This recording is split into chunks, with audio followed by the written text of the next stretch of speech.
नमस्कार मित्रों, आज हम सभी लोग समाज के बारे में पढ़ेंगे। समास पार्ट 1 में इसमें समास का शाब्दिक अर्थ संक्षेप होता है। समास प्रक्रिया में शब्दों का संक्षिप्तीकरण किया जाता है। दो अथवा दो से अधिक शब्दों से मिलकर बने नए सार्थक शब्दों को समास कहते हैं। जबकि दो समीपवर्ती वर्णों के मेल से जो विकार या परिवर्तन होता है उसे संधि कहते हैं और उन्हें वापस लाना संधि विच्छेद कहलाता है। देखिए, समास और संधि में ये अंतर है। समस्त पद सामासिक पद समास के नियमों से बना शब्द समस्त पद या सामासिक शब्द कहलाता है। समास विग्रह समस्त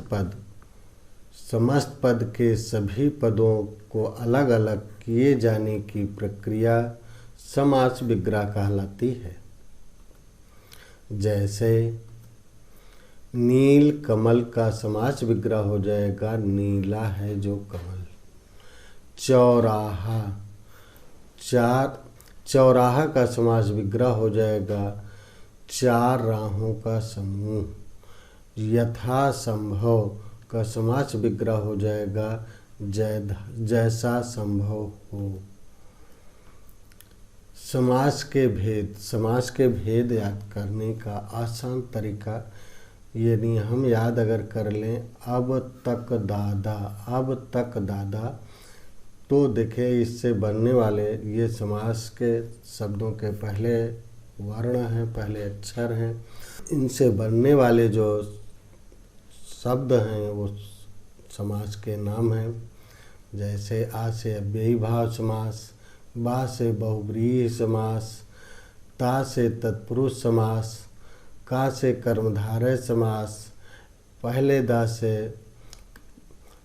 दा से द्विगु समास और फिर दूसरे दा से द्वंद्व समास। अब इन समासों पर हम चर्चा करेंगे, विचार करेंगे।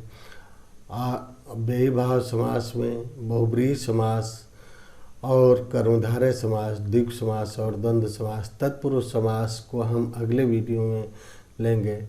देखिए, ये तो हो गए। अगर याद है अब तक दादा, तो हम समास के नाम आसानी से याद कर सकते हैं। और देखें, अव्ययी भाव समास में पूर्व पद प्रधान होता है और जबकि बहुव्रीहि समास में अन्य पद प्रधान होता है, अर्थ प्रधान होता है। यानी न तो पूर्व पद प्रधान होता है न उत्तर पद प्रधान होता है, इसमें अन्य पद प्रधान होता है।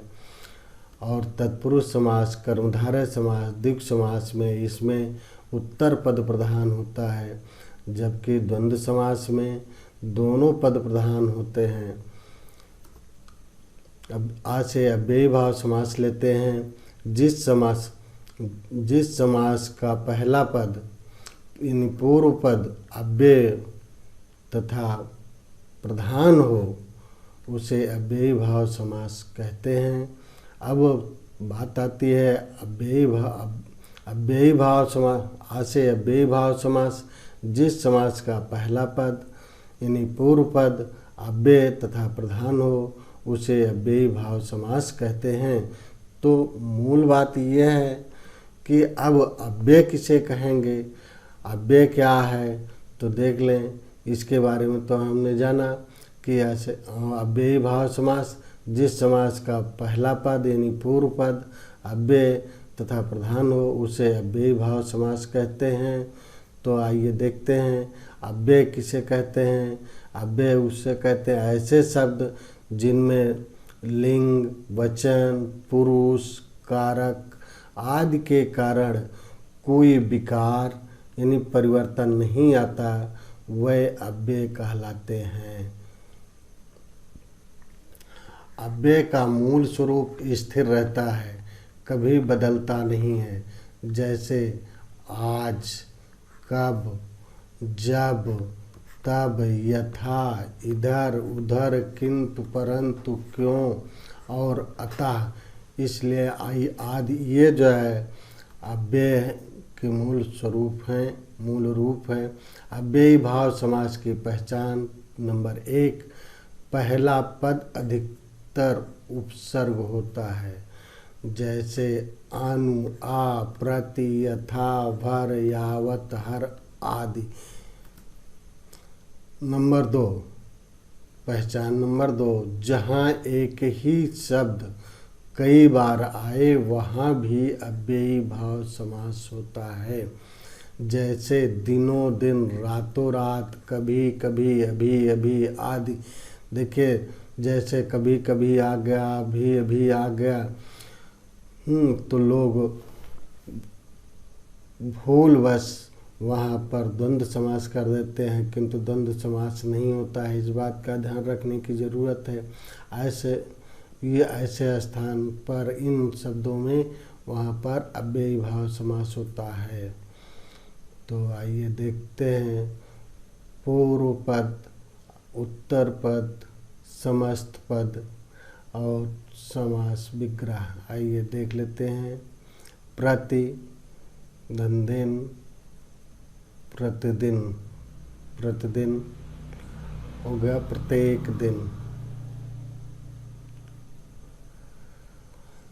आजन्म, आजन्म का हो गया आधन जन्म, यानी जन्म से लेकर। यथासंभव, यथासंभव, यथाधन संभव, जैसा संभव हो। अनुरूप, अनुधन रूप, रूप के योग्य। भरपेट, भर धन पेट, पेट भर के।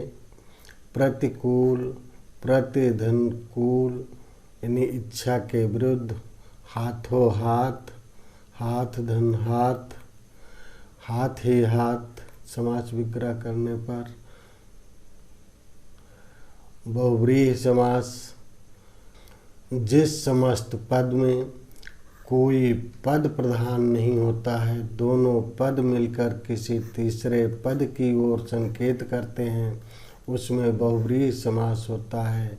जैसे समस्त पद और समास विग्रह। तो हो गया नीलकंठ, नीला है कंठ जिसका, अर्थात शिव जी। और लंबोदर, लंबा है उदर जिसका, अर्थात गणेश जी। दशानन, दस हैं आनन जिसके, अर्थात रावण। यहाँ दशानन शब्द में अगर ये इतना अर्थ लिया जाए, 10 आनन का समाहार, 10 आनन का समूह, तो वहाँ हो जाएगा द्विप समास। किंतु अगर ऐसा अर्थ लिया जाता है 10 हैं आनन जिसके, अर्थात रावण, तब वहाँ पर हो जाएगा बहुव्रीहि। अगर बहुव्रीहि और द्विप समास दोनों दिया गया रहेगा विकल्प में, तो वहाँ पर बहुव्रीहि समास ही होगा। चक्रपाणि, चक्र है पाणि में जिसके, अर्थात विष्णु जी। और ऐसे महावीर, महान वीर है जो, अर्थात हनुमान जी। चतुर्भुज, 4 हैं भुजाएं जिसकी, अर्थात विष्णु। प्रधानमंत्री, मंत्रियों में प्रधान है जो, अर्थात प्रधानमंत्री। पंकज, पंख में पैदा हो जो, अर्थात कमल। अनहोनी, न होने वाली घटना, कोई विशेष घटना। गिरिधर, गिर को धारण करने वाले, अर्थात श्री कृष्ण। मृत्युंजय, मृत्यु को जीतने वाला है जो, अर्थात शंकर जी। पीतांबर, पीला है अंबर जिसका, अर्थात श्री कृष्ण। निशाचर, निशा में विचरण करने वाला, अर्थात राक्षस। त्रिलोचन, 3 है लोचन जिसके, अर्थात शिव जी। चंद्रमौल, चंद्र है मौल पर जिसके, अर्थात शिव जी। विषधर, विष को धारण करने वाला, अर्थात सर्प। घनश्याम, घन के समान श्याम है जो, अर्थात श्री कृष्ण। मृगेंद्र, मृगों का इंद्र, अर्थात सिंह। अब कर्मधारय समास आता है। कर्मधारय समास में जिस समस्त पद का उत्तर पद प्रधान हो और पूर्व पद व उत्तर पद में उपमान उपमेय अथवा विशेषण विशेष का संबंध हो, कर्मधारय समास कहलाता है। अब इसे जानने के लिए देखें ट्रिक क्या है। नंबर 1, पहला पद विशेषण, दूसरा है दूसरे पद की तुलना होती है, और तीसरा है विग्रह करने पर मध्य में है जो या के समान आते हैं। और अगला है महा, परम या उप लगा होता है, लगा हो। अब देखें समस्त पद और समास विग्रह। चरण कमल, कमल के समान चरण। कनक लता, कनक की सी लता। कमल नयन, कमल के समान नयन। प्राण प्रिय, प्राणों के समान प्रिय। मृग नयन, मृग के समान नयन। चंद्रमुख, चंद्र के समान मुख। देह लता, देह रूपी लता। क्रोधाग्नि, क्रोध रूपी अग्नि। लाल मणि, लाल है जो मणि। नीलकंठ, नीला है जो कंठ। अगर अर्थ ले लिया जाए नीलकंठ, नीला है कंठ जिसका अर्थात शिव जी, तब हो जाएगा यहाँ पर बहुव्रीहि समास। लेकिन ये कर्मधारय समास है। महापुरुष, महान है जो पुरुष। महादेव, महान है जो देव। अधमरा, आधा है जो मरा। परमानंद, परम है जो आनंद।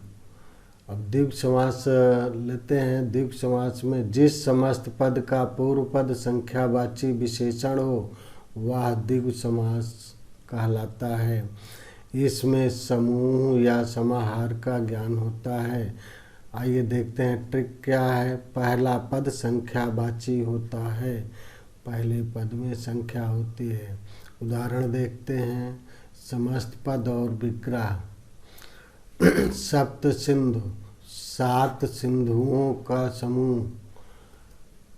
दो पहाड़, 2 पहाड़ों का समूह।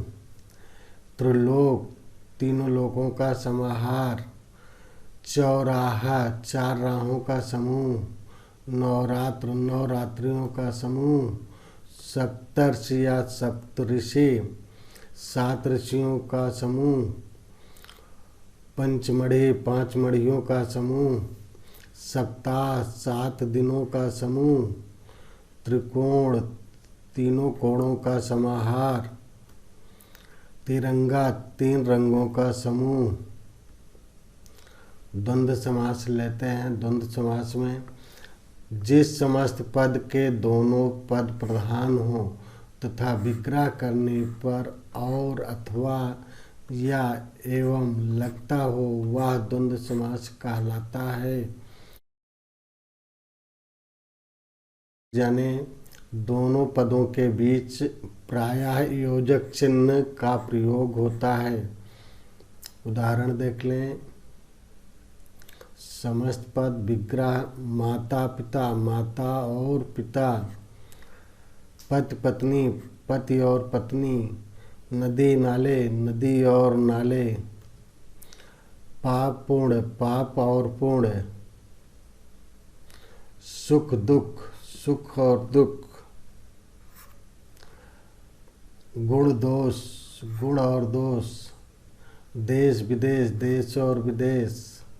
ऊंच नीच, ऊंच या नीच। आगे पीछे, आगे और पीछे। नर नारी, नर और नारी। खरा खोटा, खरा या खोटा। ठंडा गरम, ठंडा या गरम। छल कपट, छल और कपट।